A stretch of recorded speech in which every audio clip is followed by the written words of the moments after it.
kusoo dhawow qaraaxa tiyub fadlan subscribe dheh waxaad ka helaysaa macluumaadkii ugu dambeeyay kubadda cagta iyo sheekooyin kale. 2 toddobaad ayaa la fasaxay dhammaan horyaalada waaweyn ee qaaradda Yurub.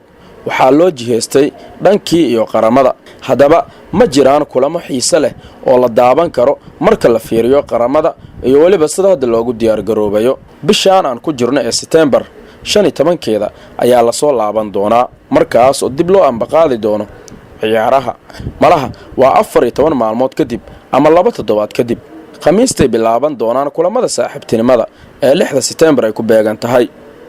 ciyaaraha waaweyn ee la filayo maalintaas waxaa ka mid ah in Portugal iyo Croatia ay soo wajihi doonaan. Jarmalka ayaa la ciyaari doona France. maalinta Jimcada 7 bisha September waxaa isku aaday USA iyo Brazil. Mexico iyo Uruguayna way ciyaari doonaan.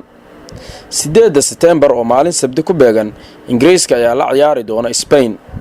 halka 9 September maalin Axada ay jiraan ciyaaro waaweyn markay is arkayaan France iyo Netherlands iyo Jarmal iyo Beirut.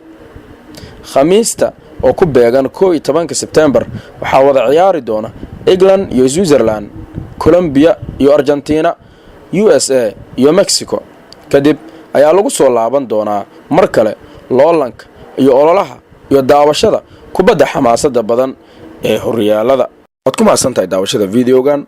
fadlan ha ilaawin like iyo share kadibna inaad aado subscribe. mahadsanid.